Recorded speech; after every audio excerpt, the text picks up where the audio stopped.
Hi everyone, welcome back to my channel. Today I just want to discuss a little issue that I'm sure a lot of us find ourselves in, and that is loss of income due to the whole COVID-19 pandemic. I, for one, since the lockdown, have lost around 60,000 in income because I'm in the hospitality industry, which, as you know, is not operating at the moment, and that means a lot of us that are in this industry are not earning any salary, and we find ourselves being affected in a way that we never imagined. If like me you find yourself in this situation, please don't despair. There are a few things that you can do to try to keep you afloat until things get back to normal. Okay, so the first thing I'll urge you to do is to write down an emergency budget. What an emergency budget is a budget that concentrates on the absolute necessities, only the bare necessities, and what we call the four walls. So your emergency budget will first cover these four walls. What the four walls are, first of all, shelter. Obviously you need to make sure that you have shelter during this time, and the second one will be food. And when you write down your food budget, make sure that you cut out all the little indulgences and concentrate on groceries that will build you meals that you can stretch over a long time. You'll be surprised how much you'll save yourself a lot of money if you're intentional about what kind of grocery you buy and be mindful of what meals you're going to cook out of the food that you buy. So yeah, the second thing that you want to concentrate on is the food, and make sure that under that category of food you're mindful on reducing the expense of the food itself. I know it's a crazy time, especially if we've got kids like me, because they want to snack all the time, they want to eat all the time. But instead of buying I'm just gonna make it a little example. One thing I've started doing is I make sure that I always have a jar full of popcorn and a jar full of homemade cookies. Instead of going and buying them crisps, I find that it's cheaper to buy the popcorn. So it's just a little example of how you can switch out a few things. I also make sure that I look out for sales and buy food that are on sale, and I try, even if I'm not used to a certain brand, but at this time, because I know that this is not going to last forever, instead of buying my favorite brand that I enjoy, I'll buy whatever is on sale. So that's another thing. But there's lots of ways that you can make sure that you cut out on your grocery bill. The third thing that you're going to concentrate on your emergency budget is clothing. Obviously, for us grown-ups, clothes from last winter might still fit us, well, unless you've been indulging a lot during the lockdown and you've gained a few pounds here and there. But most of us adults, the clothes that we were wearing last winter, they would still fit. But if you've got kids like me, obviously your children would have outgrown the past winter clothes, so you find yourself in a situation where you're forced to go buy them winter clothes. So that's another thing that will go on your emergency budget, that is the clothing. But yet again, just like with groceries, be mindful on when you go out to buy, make sure that you know what it is that your kids need during this time, so that you don't duplicate things that they might not need. And if you're somebody who's used to shopping at certain luxury shops for clothing, this is the time to maybe start considering looking at more discounted clothing areas. As I mentioned before, this is not going to last forever. I know, for one, for example, I prefer certain shops over others, and not only because they are more expensive, but because the clothing tend to be more quality and they tend to last my kids longer. But at this time, I'll reconsider that a bit and go to more discounted clothing shops in order to cut down on my clothing bill, or the amount of money I'm going to use on my kids' clothing. So that's the third thing that will go on your emergency budget. The fourth thing that goes on the emergency budget would be your transportation. Obviously, you need to put in petrol in order to go from point A to point B. And luckily, as I've shared in my previous video that talked about saving during lockdown, petrol is one of the things that we're saving quite a lot now during this lockdown.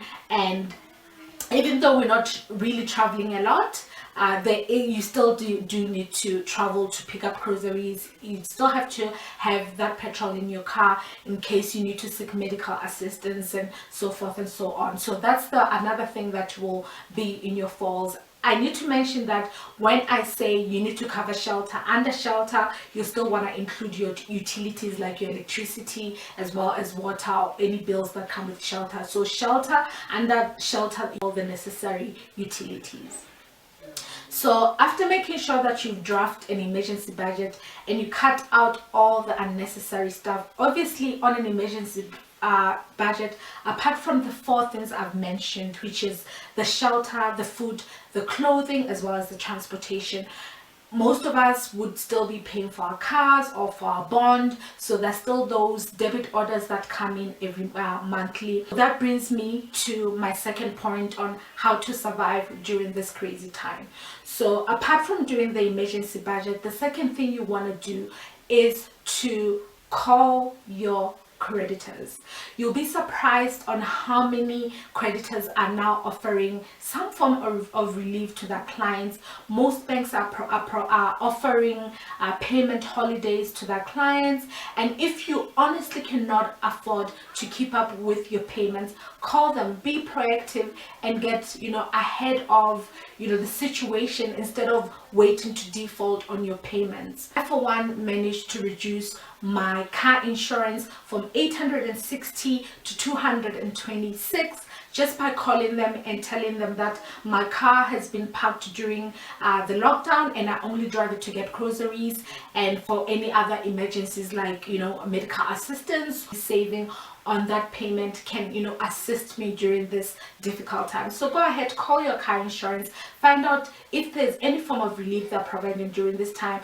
Obviously there's always T's and C's that apply under these circumstances, and you might want to also be clear and make sure that the T's and C's that apply you are aware of, so that your car continues to be covered. For example, I'll only be covered if something happens to my car and I was honestly just going for grocery shopping or medical assistance or things that are within the lockdown regulations. And I will not be covered if I was going to the other end of Gauteng to do Lord knows what. So obviously you want to abide by the T's and C's to make sure that you're still within, you still get to be covered even though the premiums have been reduced. So like I said, call your creditors, find out what they're offering, and make use of the things that are being offered at this time, and make sure you get a proactive. Even if your creditors are not offering any relief at the moment, call them and tell them if you're struggling, because most of them will be understanding if you're not getting a salary. Some loans have, for example, most loans have insurances, and they would be understanding to freeze at the moment, or just talk to them. Don't wait until you default and you find yourself in a worse situation after this lockdown. The third thing to do to try to survive this crazy time is ask for help. I know that if you're somebody who's used to providing for yourself, it's kind of hard to allow somebody to come from outside and try to help you. But say for example, if you're somebody who's really not earning anything at the moment, you're really struggling to even buy groceries, try to figure out what assistance has been put in place by the government to try to assist people at this time. For example, there's food parcels, there's unemployment grant. So try to go find out which of these relief assistances that have been put in place, which ones you qualify for. And don't be shy, don't have any pride to say, if I qualify for this, I'm going to try to make use, because you'll be surprised at how much it will relieve the stress that you have at this time. I talked about the emergency budget, but if you really have nothing to budget on, have no money at all at this moment to budget on, go out there and ask for that help, because the only way you can draft an emergency fund that I talked about is if you're somebody who had a little of money put aside during this time, or you have something small still coming in, or maybe just your hours you're reduced and you're only getting half your salary. That's when you can really make use of that first strategy of drafting an emergency budget. But if you're somebody who's really not earning anything at the moment, don't be afraid to seek help. Seek help find out what kind of relief or assistance you qualify for and make use of it. This hard time is not going to last forever, and you're not going to be dependent on assistance forever. Luckily, even though this lockdown has, completely quarantined us into our household, luckily we live in a digital world. We live in a world where so many things are done virtually or online. So which brings me to my fourth advice on what you can do. Even though maybe your work has closed down or you're not earning a salary, try to figure out ways into bringing in small income for yourself. Or even if you're earning half your salary or your hours have been reduced, or maybe you're not earning anything at all at the moment, figure out ways of supplementing the little that you have or bringing in to help you out if you're not earning anything at all. Think of things that are needed that were not needed before this pandemic. Go out there and supply things that are needed at the moment so that you make extra income. For example, delivery is on the rise now. I know that companies like Take a Lot, Mr. Delivery are hiring even more than they were now. I saw a lady the other day who was saying she went and got a job with, I believe it was Take a Lot, and she's literally making 7,000 rand. She made 7,000 rand in I think the month of April. She said she made 7,000 rand and I believe 3,000 rand in tips. That's 10,000 that you could go out there and make instead of sitting and just feeling sorry for yourself. Even though there's a lot of jobs that have been lost due to the pandemic, there's other things that have come up due to the pandemic. So try to take advantage of that and figure out how you can bring in extra income, and try to really think and get creative at this time. The last advice on how you can survive this insane time is to stay healthy. Stay positive, stay healthy. Try not to allow yourself to go into that depression that I know that is looming for most of us, especially for most of us, like I said, who find ourselves in a situation where our income has been slashed. And make sure that you still put in that movement. Go out and do a bit of exercise. Try to keep eating healthy food, hydrating, keep that positive mind, and make sure that you take time to do things that are pleasing to you or things that just warm up your heart. It's a hard time around the world, not just in South Africa, but we need to try to stay positive because this thing is not going to last forever.